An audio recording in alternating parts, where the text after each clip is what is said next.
Lo que sucede en Europa fácilmente puede servir para América Latina como un espejo de lo que pueda llegar a suceder en nuestros países. Europa fue una de las primeras regiones del mundo afectadas por el contagio del COVID-19 y esto nos puede ayudar a estos países del otro lado del mundo a ver cómo se comporta el COVID en la gente y sobre todo los efectos en la salud que está desarrollando. Esta semana Europa alcanzó los 6 millones de contagios y solamente en un día Europa alcanzó 500.000 casos, solo en un día esta semana. Italia sigue siendo uno de los países más afectados, pues solamente en un día registró 1.000 casos, una cifra que no se veía desde el 16 de abril, cuando se presentó el pico del contagio en este país, razón por la cual muchas autoridades tuvieron que decretar nuevas medidas sanitarias.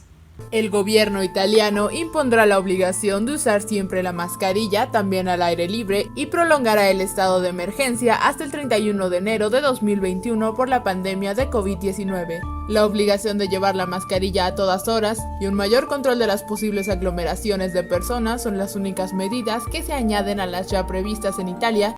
En Berlín, Alemania, se tuvo que decretar el toque de queda ante el constante contagio de COVID-19. Berlín y Frankfurt anunciaron un endurecimiento de las restricciones nocturnas para enfrentar la pandemia de la COVID-19 debido al aumento inquietante del número de contagios en Alemania. Todos los restaurantes y bares, así que la gran mayoría de tiendas, deberán estar cerradas a las 11 de la noche y las 6 de la tarde a partir del sábado y hasta el 31 de octubre como mínimo. En Madrid, España, se habló de un segundo confinamiento y también de activar de nuevo el estado de alarma. El gobierno de España decretó el estado de alarma en Madrid durante los próximos 15 días para permitir que continúe el confinamiento perimetral de la capital y no de su ciudad de España, que ayer anuló el Tribunal Superior de Justicia de Madrid por considerar que la norma establecida hace una semana por el Ejecutivo Socialista de Pedro Sánchez afectaba los derechos y libertades de los ciudadanos. En París, Francia, se ordenó el cierre de algunos bares y también gimnasios, y en toda Francia se está aplicando el Plan Blanc, que es básicamente un nuevo plan de emergencia ante la situación de contagio. Ante el fuerte aumento de casos de coronavirus en la capital de Francia, las autoridades afirman que no tenían más opción que aplicar normas más estrictas a los negocios de la región de París. La epidemia va demasiado rápido. Hay que frenarla ahora, antes de que el sistema de salud se desborde. Mientras tanto, en el Reino Unido, los casos continúan elevándose de forma preocupante. En el Reino Unido acaban de aparecer 16.000 nuevos casos de coronavirus que no habían sido contabilizados. Las autoridades argumentan que se trata de un error técnico. Algunas fuentes explican incluso que la base de datos se administra en Excel y se había alcanzado el número máximo de columnas. Pero no solo preocupa el grado de contagio en Europa, también en Estados Unidos. La Casa Blanca ha sido noticia por ser básicamente uno de los puntos de contagio de los Estados Unidos. Los últimos reportes de la Casa Blanca informan que ya hay al menos 34 personas que se han contagiado de coronavirus. Esto a raíz de que más de una docena de empleados de la presidencia contrajeran el COVID-19 y lo propagaran a sus contactos. El gobernador de Nueva York, por su parte, anunció esta semana el cierre de varios establecimientos y solamente la apertura a algunas actividades esenciales.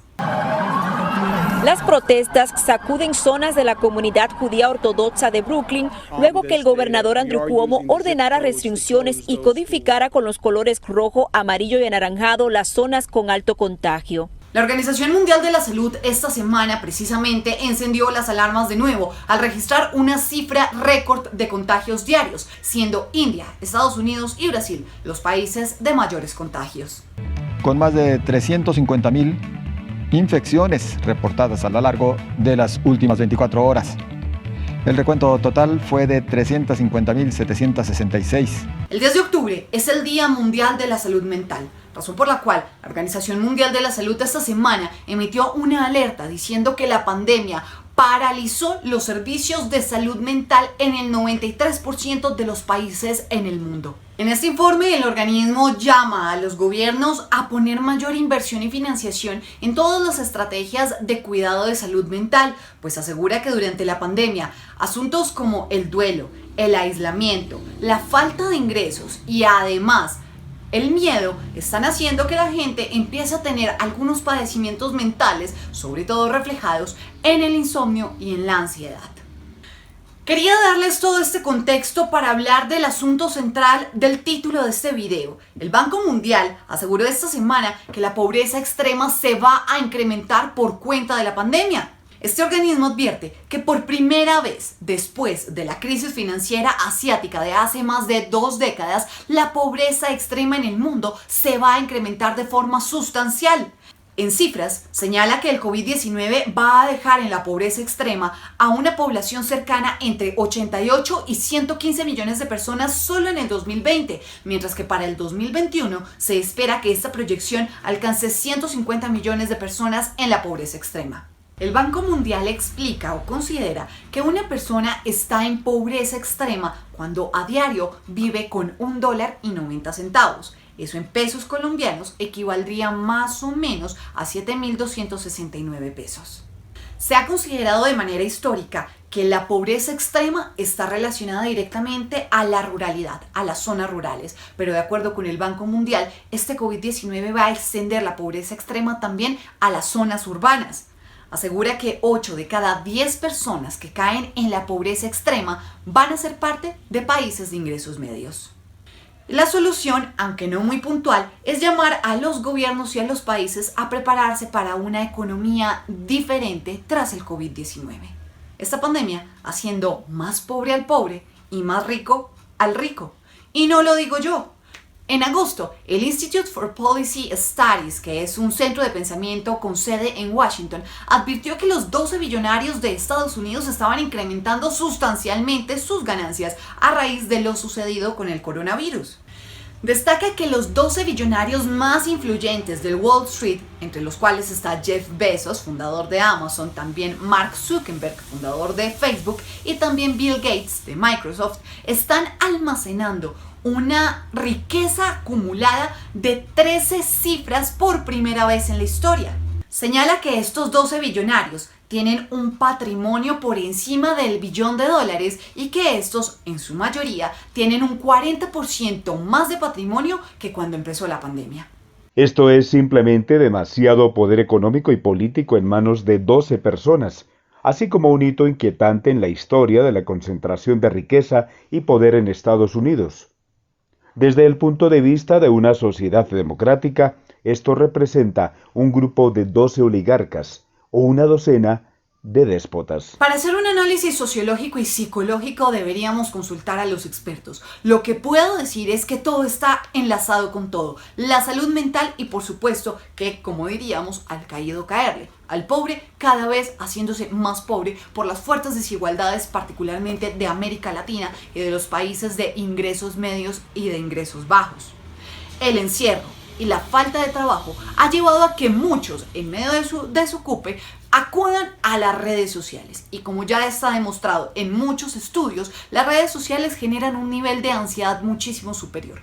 Era de esperarse que la salud mental estuviera tan afectada, no solamente por esa frustración de qué tanto me gustaría tener y vivir la vida que otros viven, o por lo menos que la viven de forma virtual, pero también es esa angustia de no saber cuándo la situación económica va a cambiar. 2 factores que a mi criterio pueden llevar a la desesperación total. Mientras las cifras se van elevando, los billonarios en el mundo se siguen haciendo cada vez más ricos y los pobres cada vez más afectados. La pandemia, vuelvo y lo repito, ha agudizado de forma significativa las desigualdades en la humanidad, haciendo que los gobiernos puedan evidenciar de forma más crítica esas falencias en las políticas en temas de cubrimiento social y de cubrimiento económico y de empleo. Esa falta de empleo no solamente está llevando a que la economía en el mundo esté teniendo una situación bastante crítica, sino también la salud mental de cientos, millones de personas que han perdido sus empleos por cuenta de este coronavirus. Gracias por llegar hasta el final de este video y como siempre reiterarte la invitación a que te suscribas a mi canal y por supuesto dejes tus comentarios en la parte inferior de este video. ¿Qué tanta relación crees que tiene la pobreza, la riqueza y la salud mental en medio de esta pandemia? Espero tus comentarios y por supuesto puedes seguirme en redes sociales donde estoy como @macamisánchez. Nos vemos la próxima semana. Bendiciones para todos. Chao.